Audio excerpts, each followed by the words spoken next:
Hello everyone, എല്ലാവർക്കും നമസ്കാരം. ഇന്ന് നമ്മൾ നല്ലൊരു ഫിഷ് ബിരിയാണിയാണ് കേട്ടോ തയ്യാറാക്കുന്നത്. പുറത്തുനിന്നൊക്കെ കഴിക്കുന്നതിനേക്കാളും ടേസ്റ്റിൽ വീട്ടിലുണ്ടാക്കിയെടുക്കാൻ പറ്റിയ അടിപൊളി ഒരു ബിരിയാണിയാണ്.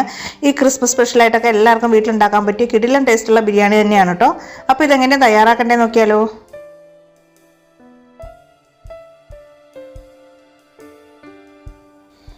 അപ്പോൾ ഞാൻ ബിരിയാണിക്ക് വേണ്ടിയിട്ട് ഇവിടെ 1 കിലോ നെയ്മീനാണ് എടുത്തിട്ടുള്ളത്. അപ്പോൾ നെയ്മീൻ തന്നെ വേണമെന്നില്ല കേട്ടോ, ദശകട്ടിയുള്ള ഏത് മീൻ വേണേലും എടുക്കാം. വലിപ്പമുള്ള ആവോലിയോ ഏരിയോ അധികം മുള്ളില്ലാത്ത ഏത് മീനാണേലും ബിരിയാണിക്ക് നല്ല ടേസ്റ്റാണ്. പിന്നെ ഇതിലേക്ക് കുറച്ച് മസാലപ്പൊടികളൊക്കെ തേച്ചൊന്ന് ഫ്രൈ ചെയ്തെടുക്കണം. അപ്പോൾ അതിനായിട്ട് ഒരു ബൗളിലേക്ക് 1.5 ടേബിൾ സ്പൂൺ കാശ്മീരി മുളക് പൊടി ഇട്ട് കൊടുക്കാം. ഈ ഒരു ബിരിയാണിക്ക് നമ്മൾ എരിവുള്ള മുളക് പൊടി എടുക്കുന്നില്ല, കാശ്മീരി മുളക് പൊടിയാണ്. പിന്നെ വേണ്ടത് 1/2 ടീസ്പൂൺ മഞ്ഞൾപ്പൊടി, 1/2 ടീസ്പൂൺ കുരുമുളക് പൊടി, 1/2 ടീസ്പൂൺ വലിയ ജീരകത്തിൻ്റെ പൊടി, 1/2 ടീസ്പൂൺ ഇഞ്ചി വെളുത്തുള്ളിയും കൂടെ പേസ്റ്റ്, രണ്ടും കൂടെ 1/2 ടീസ്പൂൺ മതി. പിന്നെ ആവശ്യത്തിനുള്ള ഉപ്പ്, പിന്നെ ഇതിലേക്ക് 1 ടേബിൾ സ്പൂൺ ലൈം ജ്യൂസ്, അതുപോലെ 1 ടേബിൾ സ്പൂൺ വിനീഗറും. പിന്നെ മസാലപ്പൊടികളൊക്കെ മീനിൽ നന്നായിട്ടൊന്ന് കോട്ടായി കിട്ടാനായിട്ട് 1 ടേബിൾ സ്പൂൺ കോൺഫ്ലവറും 1 ടീസ്പൂൺ വെളിച്ചെണ്ണയും കൂടെ ചേർത്ത് കൊടുക്കാം. എന്നിട്ട് ഇത് നല്ലപോലെ ഒന്ന് മിക്സ് ചെയ്തെടുക്കാം. എല്ലാം കൂടി ഒന്ന് യോജിച്ച് വരുന്ന രീതിയിൽ നന്നായിട്ട് മിക്സ് ചെയ്തെടുക്കുക. ഇനി ഇതിലേക്ക് അല്പം വെള്ളം ഒഴിച്ച് കൊടുത്തിട്ട് ഒന്ന് പേസ്റ്റാക്കി എടുക്കണം. അപ്പോൾ ആദ്യം കുറച്ച് വെള്ളം ഒഴിച്ച് കൊടുക്കുക, എന്നിട്ട് നന്നായിട്ട് മിക്സ് ചെയ്ത് നോക്കുക. വേണമെങ്കിൽ കുറച്ചുകൂടി വെള്ളം ഒഴിച്ചിട്ട് ഈ ഒരു പരുവത്തിൽ പേസ്റ്റാക്കി എടുക്കാം. ഇനി ഇതിൻ്റെ ടേസ്റ്റൊക്കെ ഒന്ന് നോക്കുക. ഉപ്പ് പുളി ഒക്കെ കറക്റ്റ് ആണെങ്കിൽ മീനിലേക്ക് നമുക്കിത് തേച്ച് പിടിപ്പിക്കാം. ഇനി ഓരോ പീസ് മീനായിട്ട് എടുത്ത് 2 സൈഡിലും നല്ലപോലെ നമുക്ക് മസാല പുരട്ടി കൊടുക്കാം. അപ്പോൾ ഇതിൽ നിന്നൊരു 2 പീസ് മീനൊന്ന് മാറ്റി വെച്ചിട്ടുണ്ട്, അത് നമുക്ക് ആവശ്യമുണ്ട്. ബാക്കിയുള്ള മീനിലൊക്കെ നന്നായിട്ട് മസാല പുരട്ടി എടുത്തിട്ടുണ്ട്. അപ്പോൾ ഇതൊരു അരമണിക്കൂർ നേരം നമുക്കൊന്ന് റെസ്റ്റ് ചെയ്യാനായിട്ട് മാറ്റി വയ്ക്കാം. അപ്പോൾ സമയം ഉണ്ടെങ്കിൽ 2-3 മണിക്കൂർ വെക്കുന്നത് നന്നായിരിക്കും, ഇല്ലെങ്കിൽ ഒരു അരമണിക്കൂർ മാറ്റി വെച്ചാലും മതി. അപ്പോൾ അരമണിക്കൂറിന് ശേഷം നമുക്ക് ഈ മീനൊക്കെ ഒന്ന് ഫ്രൈ ചെയ്തെടുക്കാം. അപ്പോൾ അതിനായിട്ട് പാൻ ചൂടായിട്ട് അതിലേക്ക് ആവശ്യത്തിനുള്ള വെളിച്ചെണ്ണ ഒഴിച്ചു കൊടുക്കുക. അപ്പോൾ ഞാനിത് വെളിച്ചെണ്ണയിലാണ് ഫ്രൈ ചെയ്തെടുക്കുന്നത്. നിങ്ങൾക്ക് താല്പര്യം ഇല്ലെങ്കിൽ ഏതെങ്കിലും റിഫൈൻഡ് ഓയിൽ ഉപയോഗിച്ചാലും മതി. അപ്പോൾ വെളിച്ചെണ്ണ നന്നായിട്ട് ചൂടായി വരുമ്പോഴത്തേക്കും ഒരു തണ്ട് കറിവേപ്പില ഒന്ന് ഞെരടി ഇട്ട് കൊടുക്കാം. അപ്പോൾ കറിവേപ്പില ചേർത്ത് കൊടുക്കുമ്പോൾ മീൻ പൊടിഞ്ഞു പോകാതെയും അതുപോലെ മീൻ നല്ലൊരു ഫ്ലേവറും ആയിരിക്കും കേട്ടോ. ഇനി ഓരോ പീസ് മീൻ ഇതുപോലെ വെച്ചിട്ട് 2 സൈഡും ഒന്ന് തിരിച്ച് മറിച്ച് വിട്ടിട്ട് ഒന്ന് ഷാലോ ഫ്രൈ ചെയ്തെടുക്കാം. ഒരുപാട് അങ്ങോട്ട് ഡീപ്പായിട്ട് അങ്ങോട്ട് ഫ്രൈ ചെയ്തെടുക്കേണ്ട ആവശ്യമില്ല. മീൻ പൊടിഞ്ഞു പോവാതെ 2 സൈഡ് നന്നായിട്ടൊന്ന് മൊരിയിച്ചെടുത്താൽ മതി. അപ്പോൾ ഞാൻ വീഡിയോയിലേക്ക് കാണിക്കുന്നതുകൊണ്ടാണ് ഇത്ര സ്പീഡാവുന്നത്. കുറച്ച് സമയം എടുത്ത് ചെറിയ തീയിലിട്ടിട്ടാണ് കേട്ടോ ഫ്രൈ ചെയ്തെടുത്തത്. ഒരു സൈഡ് കറക്റ്റ് മൂപ്പാകുമ്പോൾ ഒന്ന് തിരിച്ചിട്ട് കൊടുക്കുക. അങ്ങനെ തിരിച്ചു മറിച്ച് ഇട്ട് കൊടുത്ത് നമുക്ക് മുഴുവൻ മീനും ഒന്ന് ഫ്രൈ ചെയ്തെടുക്കാം. അപ്പോൾ ഞാനിവിടെ എല്ലാ മീനും ഫ്രൈ ചെയ്തെടുത്തിട്ടുണ്ട്. ഈ ഒരു പരുവത്തിൽ ഫ്രൈ ആക്കിയാൽ മതി. ഇനി ഇതൊരു സൈഡിലേക്ക് മാറ്റി വയ്ക്കാം. അപ്പോൾ ഈ സമയത്ത് നമുക്ക് മസാല തയ്യാറാക്കാം. അപ്പോൾ അതിനായിട്ടൊരു പാൻ ചൂടാക്കുക. അതിലേക്ക് നമ്മൾ ഫ്രൈ ചെയ്തിട്ടുള്ള വെളിച്ചെണ്ണ കുറച്ച് ഒഴിച്ചു കൊടുക്കാം. മീൻ ബിരിയാണിയൊക്കെ ആകുമ്പോൾ വെളിച്ചെണ്ണയിൽ ചെയ്തെടുക്കുന്നതിനാണ് കൂടുതലും ടേസ്റ്റ്. അപ്പോൾ ഇതിൻ്റെ കൂടെ തന്നെ ഒരു 2 ടേബിൾ സ്പൂൺ ഡാൽഡയും കൂടെ ചേർത്ത് കൊടുക്കാം. അപ്പോൾ ഡാൽഡയ്ക്ക് പകരമായിട്ട് നിങ്ങൾക്ക് വേണമെങ്കിൽ നെയ്യ് ഉപയോഗിക്കാം, അതും അല്ലെങ്കിൽ ഏതെങ്കിലും റിഫൈൻഡ് ഓയിൽ എടുത്താലും മതി. ഇനി ഇത് നന്നായിട്ടൊന്ന് ചൂടാവുന്ന സമയത്ത് മീഡിയം വലുപ്പത്തിലുള്ള 5 സവാളയാണ്, ചെറുതായിട്ട് മുറിച്ച സവാള, അത് ഇതിലേക്ക് ചേർത്ത് കൊടുക്കാം. ഇപ്പോൾ സവാള നന്നായിട്ടൊന്ന് വഴറ്റി കൊടുക്കണം. സവാള ഒരുപാട് ബ്രൗൺ കളർ ആവേണ്ട ആവശ്യമില്ല, നല്ലപോലെ സോഫ്റ്റായി വന്നാൽ മതി. അപ്പോൾ പെട്ടെന്നൊന്ന് ആയി കിട്ടാനായിട്ട് ഒരു അല്പം ഉപ്പ് കൂടെ ഇതിലേക്ക് ചേർത്ത് കൊടുക്കാം. ആദ്യം അല്പം ചേർക്കുക, പിന്നീട് നമുക്ക് മസാല ആക്കുന്ന സമയത്ത് നോക്കിയിട്ട് ആവശ്യത്തിന് ചേർത്ത് കൊടുത്താൽ മതി. ഇനി നല്ലപോലെ ഒന്ന് വഴറ്റി കൊടുക്കാം. സവാള ഇതുപോലെ നല്ല സോഫ്റ്റായി വരണം. ഈ ഒരു പരുവത്തിലാവുന്ന സമയത്ത് വേണം ഇതിലേക്ക് ഒരു 3 ടേബിൾ സ്പൂൺ ഇഞ്ചി ചതച്ചതും അതുപോലെ തന്നെ ഒരു 3 ടേബിൾ സ്പൂൺ വെളുത്തുള്ളി ചതച്ചതും കൂടെ ചേർത്ത് കൊടുക്കാം. അപ്പോൾ ചതച്ചതിന് ശേഷമുള്ള അളവാണ് കേട്ടോ 3 ടേബിൾ സ്പൂൺ. മൊത്തത്തിൽ പൊളിച്ചെടുക്കുന്ന സമയത്ത് ഒരു 1/4 കപ്പിലും കുറച്ചുകൂടെ കൂടുതൽ വരും. അതുപോലെ എരിവിനായിട്ട് ഇതിലേക്ക് ഒരു 8 പച്ചമുളക് ചതച്ചെടുത്തിട്ടുണ്ട്, അതുകൂടെ ചേർത്ത് കൊടുക്കാം. അപ്പോൾ അധികം എരിവില്ലാത്ത പച്ചമുളകാണ് കേട്ടോ. ഇനി അധികം എരിവുള്ള പച്ചമുളകാണെങ്കിൽ എണ്ണത്തിൽ ഇത്തിരി വ്യത്യാസം അങ്ങോട്ട് ഇങ്ങോട്ടൊക്കെ വരുത്തുക. ഇനി നല്ലപോലെ ഇതൊന്ന് വഴറ്റി കൊടുക്കണം. അപ്പോൾ പച്ചമുളക് ഇഞ്ചിയൊക്കെ അത്യാവശ്യം സമയം എടുത്ത് നന്നായിട്ടൊന്ന് മൂപ്പിച്ചെടുത്തേക്കണം. അതിൻ്റെ ആ പച്ച ടേസ്റ്റൊക്കെ ഒന്ന് മാറി വരുന്ന സമയത്ത് ഇതിലേക്ക് ഒരു 1/2 ടീസ്പൂൺ മഞ്ഞൾപ്പൊടി ചേർത്ത് കൊടുക്കാം. മഞ്ഞൾപ്പൊടി ഒരുപാട് വേണ്ട, 1/2 ടീസ്പൂൺ തന്നെ മതി. ഇനി നന്നായിട്ട് ഈ മഞ്ഞൾപ്പൊടിയും കൂടെ ഒന്ന് മൂപ്പിച്ചെടുത്തിട്ട് മീഡിയം വലുപ്പത്തിലുള്ള 3 തക്കാളി ചെറുതായിട്ട് കട്ട് ചെയ്താണ്, അതുകൂടെ ചേർത്ത് കൊടുക്കാം. ഇനി തക്കാളി നന്നായിട്ട് വെന്ത് മസാലയൊക്കെ ആയിട്ട് നന്നായിട്ടൊന്ന് യോജിച്ച് വരണം. അതുവരെ ചെറിയ തീയിലിട്ടിട്ട് നന്നായിട്ടൊന്ന് വഴറ്റി കൊടുക്കുക. തക്കാളി അത്യാവശ്യം നന്നായിട്ട് ഉടഞ്ഞ് കിട്ടണം. ഈ തവിയുടെ സൈഡ് കൊണ്ട് ഇതുപോലെ ഒന്ന് കുത്തി കൊടുത്താൽ മതി. ഇനി ഇതിലേക്ക് മസാലപ്പൊടികളൊക്കെ ചേർത്ത് കൊടുക്കാം. ഇപ്പോൾ 1.5 ടേബിൾ സ്പൂൺ കുരുമുളക് പൊടി ചേർത്ത് കൊടുക്കുന്നുണ്ട്. അതിൻ്റെ കൂടെ 1/2 ടീസ്പൂൺ ഗരം മസാലയും പിന്നെ ഇതിലേക്ക് 1.5 ടേബിൾ സ്പൂൺ ബിരിയാണി മസാലയും കൂടെ ചേർത്ത് കൊടുക്കുന്നുണ്ട്. അപ്പോൾ ഗരം മസാലയുടെ വീഡിയോ ഞാൻ കഴിഞ്ഞ ദിവസം അപ്ലോഡ് ചെയ്തിട്ടുണ്ടായിരുന്നു. കാണാത്തവരൊക്കെ ഒന്ന് കാണുക. അതുപോലെ ബിരിയാണി മസാലയുടെ വീഡിയോ അടുത്ത ദിവസം തന്നെ അപ്ലോഡ് ചെയ്യാം. അപ്പം നമ്മളിതിൽ ചേർത്ത് കൊടുത്ത മസാലപ്പൊടികളൊക്കെ വീട്ടിൽ തന്നെ പൊടിച്ചെടുത്ത മസാലപ്പൊടിയാണ്. ബിരിയാണി മസാലയൊക്കെ ആണെങ്കിലും നല്ല ടേസ്റ്റും നല്ല മണവും ഉള്ളതാണ് കേട്ടോ. അപ്പോൾ സെപ്പറേറ്റ് ആയിട്ട് ബിരിയാണി മസാല ഉണ്ടാക്കുന്ന വിധം ഒന്ന് വീഡിയോ ആയിട്ട് ചെയ്യാം. അപ്പോൾ എല്ലാവർക്കും ഉപകാരമാവട്ടെ. പൊടികളൊക്കെ നന്നായിട്ടൊന്ന് മിക്സാക്കി കൊടുത്തിട്ട് ഇതിലേക്ക് ഒരു കൈപ്പിടി പുതിനയിലയും അതിനേക്കാളും കുറച്ചുകൂടെ കൂടുതൽ മല്ലിയിലയും കൂടെ ചേർത്ത് കൊടുക്കാം. അപ്പോൾ പുതിനയിലയും മല്ലിയിലയൊക്കെ എടുക്കുന്ന സമയത്ത് നല്ല ഫ്രഷ് ആയിട്ടുള്ള മല്ലിയിലയും പുതിനയിലയും എടുക്കുക. അതാണ് ബിരിയാണിക്ക് നല്ലൊരു ടേസ്റ്റ് കൊടുക്കുന്നത്. ഇനി നല്ലപോലെ ഇതൊന്ന് മിക്സാക്കി കൊടുക്കാം. അപ്പോൾ എല്ലാം കൂടെ ഒന്ന് യോജിച്ച് വരുന്ന സമയത്ത് ഇനി ഇതിലേക്ക് നമുക്ക് 1 ടേബിൾ സ്പൂൺ ലൈം ജ്യൂസും അതിൻ്റെ കൂടെ തന്നെ ഒരു 3 ടേബിൾ സ്പൂൺ അളവിൽ തൈരും കൂടെ ചേർത്ത് കൊടുക്കാം. അപ്പോൾ അധികം പുളിയില്ലാത്ത തൈര് ആയതുകൊണ്ടാണ് ഞാൻ 3 ടേബിൾ സ്പൂൺ ചേർത്ത് കൊടുത്തത്. നിങ്ങളുടെ കയ്യിൽ നല്ല പുളിയുള്ളതാണെങ്കിൽ അളവ് നോക്കിയിട്ട് ചേർത്ത് കൊടുത്താൽ മതി. ആദ്യം ഒരു 1-1.5 ടേബിൾ സ്പൂൺ ചേർത്ത് കൊടുക്കുക. എന്നിട്ട് നന്നായിട്ട് മിക്സാക്കി നോക്കിയിട്ട് ഇതിൻ്റെ ടേസ്റ്റൊക്കെ ഒന്ന് നോക്കുക. എന്തെങ്കിലുമൊക്കെ കുറവുണ്ടെങ്കിൽ ഈ സമയത്ത് നമുക്ക് കറക്റ്റ് ആക്കണം. അപ്പോൾ മസാലപ്പൊടിയൊക്കെ കുറവാണെങ്കിൽ നമുക്ക് ഈ സമയത്ത് ചേർത്ത് കൊടുത്താൽ മതി. അപ്പോൾ ഇതിൽ ഇത്തിരി ഉപ്പിൻ്റെ കുറവുണ്ട്. അപ്പോൾ അതുകൂടെ ചേർത്തിട്ട് നന്നായിട്ടൊന്ന് മിക്സ് ചെയ്തെടുക്കാം. അപ്പോൾ ആദ്യം നമ്മൾ സവാള വഴറ്റിയപ്പോൾ കുറച്ച് ഉപ്പ് മാത്രമാണ് ഇട്ടിട്ടുണ്ടായിരുന്നുള്ളൂ. അപ്പോൾ എല്ലാം കൂടെ നന്നായിട്ടൊന്ന് യോജിപ്പിച്ചിട്ട് ഇനി നമ്മൾ മാറ്റി വെച്ചിട്ടുള്ള മീനിൻ്റെ പീസും കൂടെ ഇതിലേക്ക് ഇട്ട് കൊടുക്കാം. അപ്പോൾ നിങ്ങൾക്ക് വേണമെങ്കിൽ മീനിൻ്റെ പീസ് കട്ട് ചെയ്തിട്ട് ഇട്ട് കൊടുക്കാം. അപ്പോൾ ഞാൻ കട്ട് ചെയ്യുന്നൊന്നുമില്ല, ഇതുപോലെ തന്നെ ഇട്ട് കൊടുക്കുകയാണ്.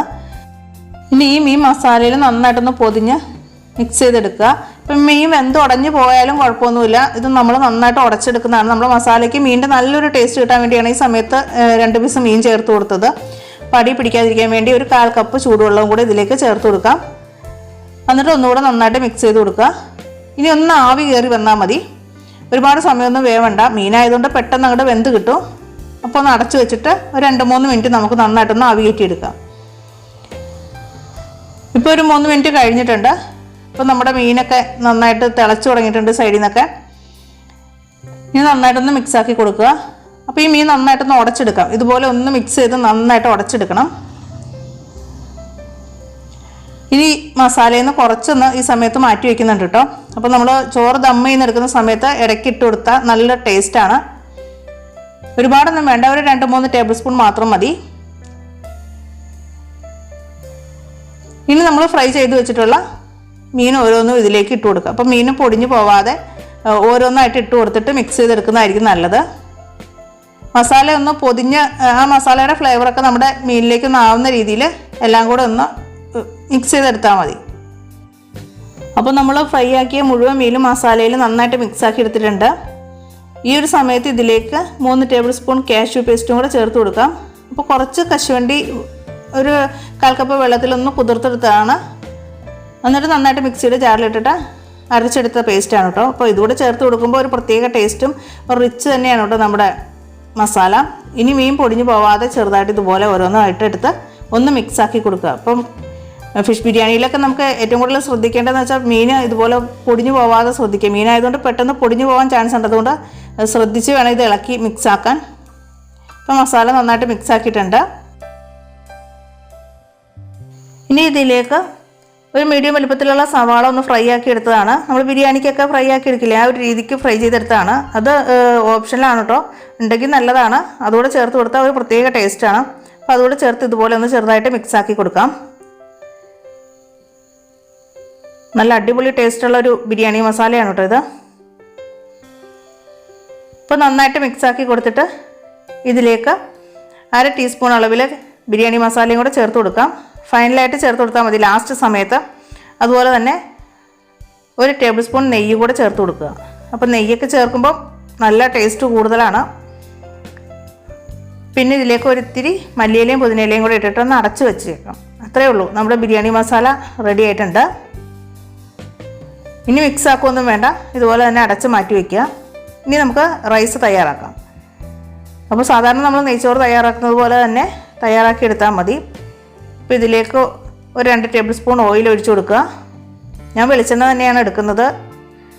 അതിൻ്റെ കൂടെ ഒരു 2 ടേബിൾ സ്പൂൺ ഡാൽഡയും കൂടെ ചേർത്ത് കൊടുക്കുന്നുണ്ട്.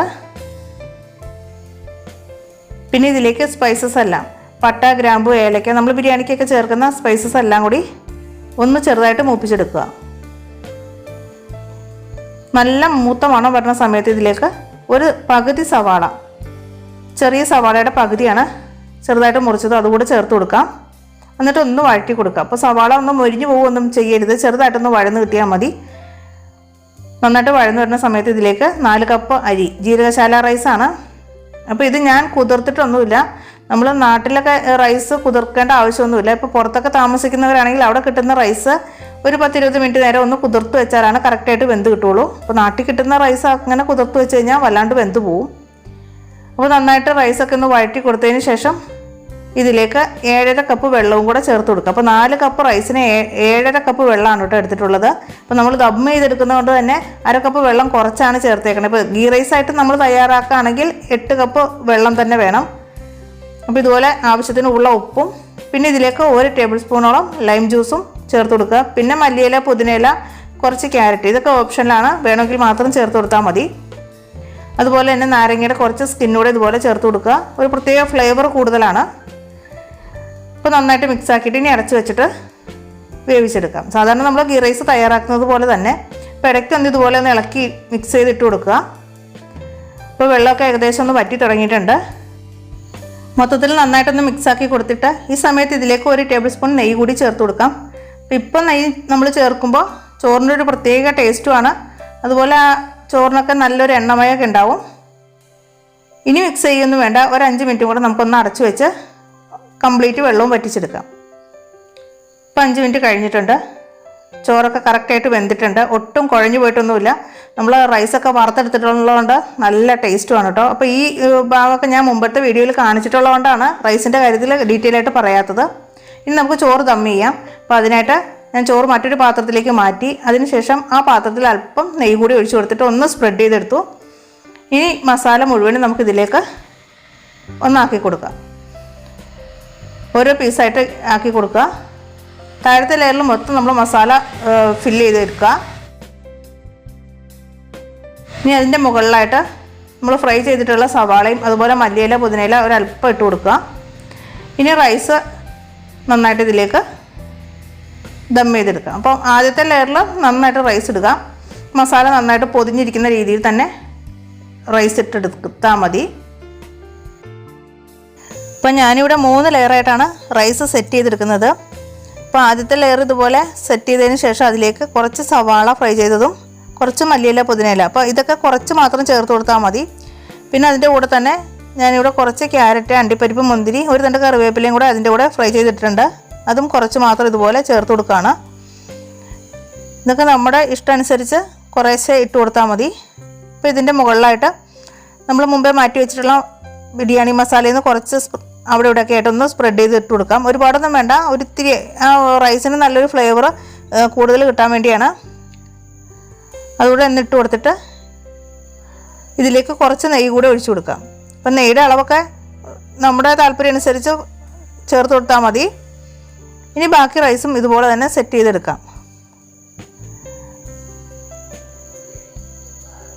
ഇപ്പോൾ മല്ലിയില, പുതിനയിലയും എല്ലാ കാര്യങ്ങളും കുറച്ച്, അതിൻ്റെ ഇടയ്ക്ക് ഞാൻ കുറച്ച് ബിരിയാണി മസാല ഇതുപോലെ ചേർത്ത് കൊടുക്കുന്നുണ്ട്. അപ്പോൾ ഇതെല്ലാം നമ്മുടെ ഇഷ്ടം അനുസരിച്ച് നമുക്ക് ചെയ്തെടുക്കാം. അപ്പോൾ റൈസ് മൊത്തത്തിൽ ഇവിടെ സെറ്റ് ചെയ്തെടുത്തിട്ടുണ്ട്. ഇനി ടോപ്പിലായിട്ട് ഞാൻ 1/4 കപ്പ് പാലിൽ ഒരു നുള്ള് ഫുഡ് കളറ്, ഇത് ഓപ്ഷനിലാണ് കേട്ടോ, അതുകൂടെ ചേർത്തിട്ട് ഒന്ന് മിക്സ് ചെയ്തെടുത്താണ്. അത് ഇതിൻ്റെ മുകളിലായിട്ട് ഇതുപോലെ ഒഴിച്ചു കൊടുത്തു. പിന്നെ ഒരല്പം ബിരിയാണി മസാലയും കൂടെ ഇതുപോലെ ഇടയ്ക്ക് സ്പ്രെഡ് ചെയ്തിട്ട് കൊടുത്തു. പിന്നെ നമ്മൾ നേരത്തെ ചെയ്ത പോലെ തന്നെ മല്ലിയില, പുതിനയില, ഫ്രൈ ചെയ്ത് വെച്ചിട്ടുള്ള സവാള, അണ്ടിപ്പരിപ്പ് കാര്യങ്ങളൊക്കെ ചേർത്ത് കൊടുത്തിട്ട് ഇതുപോലെ ഒരു 3 പീസ് ബട്ടർ എടുത്തിട്ടുണ്ട്. ഇത് അവിടെ ഇവിടെയൊക്കെ ആയിട്ടൊന്ന് വെച്ച് കൊടുക്കുക. അപ്പോൾ ബട്ടറൊക്കെ ചേർത്ത് കൊടുക്കുമ്പോൾ ഞാൻ പറഞ്ഞ പോലെ നമ്മുടെ ബിരിയാണി പുറത്തുനിന്ന് കഴിക്കുന്നതിനേക്കാളൊക്കെ നല്ല ടേസ്റ്റാണ് കേട്ടോ. ഇനി അടച്ച് വെച്ചിട്ട് ഒരു തവ ചൂടാക്കുക. അതിൻ്റെ മുകളിലായിട്ട് ഒരു 5-10 മിനിറ്റ് നേരം നമുക്കിതൊന്ന് ദം ചെയ്തെടുക്കാം. അപ്പോൾ നന്നായിട്ടൊന്ന് ചൂടായി വരുന്ന സമയം വരെ ദം ചെയ്തെടുക്കുക. അതിനുശേഷം ഒരു 20 മിനിറ്റിന് ശേഷം വേണം ഇത് ഓപ്പൺ ചെയ്യാൻ, ഗ്യാസ് ഓഫ് ചെയ്തതിന് ശേഷം. ഇപ്പോൾ 20 മിനിറ്റിന് ശേഷം ഞാൻ ഓപ്പൺ ചെയ്തിട്ടുണ്ട്. നമ്മുടെ ബിരിയാണി തുറക്കുമ്പോൾ തന്നെ നല്ലൊരു മണമാണ് കേട്ടോ. അപ്പോൾ ഇതുപോലെ ഒരു ഫോർക്ക് വെച്ചിട്ട് ഒന്ന് മിക്സാക്കി കൊടുക്കാം. ഇപ്പോൾ ചോറൊന്നും ഒട്ടിപ്പിടിച്ചിട്ടൊന്നുമില്ല, നല്ല കറക്റ്റായിട്ട് വന്നിട്ടുണ്ട്. കാണാനും നല്ല ഭംഗിയാണ്, കഴിക്കാനും സൂപ്പർ ടേസ്റ്റ് തന്നെയാണ് കേട്ടോ. ഇനി റൈസ് എല്ലാം കൂടെ ഒന്ന് മിക്സ് ആക്കിയിട്ട് റൈസ് മാത്രം മറ്റൊരു പാത്രത്തിലേക്ക് നമുക്ക് മാറ്റി വയ്ക്കാം.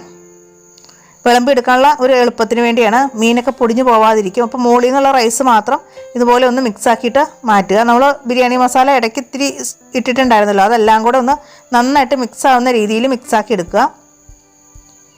അപ്പോൾ റൈസ് മാറ്റിയിട്ടുണ്ട്. ഞാനിത് വിളമ്പുന്നത് കാണിച്ചു തരാം. അപ്പോൾ 2 പീസ് മീൻ, നമ്മുടെ ആവശ്യത്തിനുള്ള മീൻ മസാലയോടുകൂടി തന്നെ പ്ലേറ്റിലേക്ക് എടുക്കുക. അതിൻ്റെ മുകളിലായിട്ട് വേണം നമുക്ക് റൈസ് വിളമ്പിയെടുക്കാൻ. അപ്പോൾ നമ്മൾ മാറ്റി വെച്ചിട്ടുള്ള റൈസും ആവശ്യത്തിന് ഇതിൻ്റെ മുകളിലായിട്ട് ഇതുപോലെ മസാല പൊതിഞ്ഞിരിക്കുന്ന രീതിയിൽ റൈസ് വിളമ്പിയെടുക്കാം. അപ്പോൾ കിടിലൻ ടേസ്റ്റുള്ള ബിരിയാണിയാണ്. അധികം മസാല കുത്തൊന്നും ഇല്ലാത്ത നല്ല ടേസ്റ്റി ആയിട്ടുള്ള, നമുക്ക് വീണ്ടും കഴിക്കാൻ തോന്നുന്ന ഒരു ബിരിയാണി തന്നെയാണ് കേട്ടോ. അപ്പോൾ എല്ലാവർക്കും ഉറപ്പായിട്ടും ട്രൈ ചെയ്ത് നോക്കാവുന്നതാണ്. അപ്പോൾ ട്രൈ ചെയ്ത് നോക്കുന്നുണ്ടെങ്കിൽ ഉറപ്പായിട്ട് നിങ്ങളുടെ ഫീഡ്ബാക്സ് ഒക്കെ അറിയിക്കുക.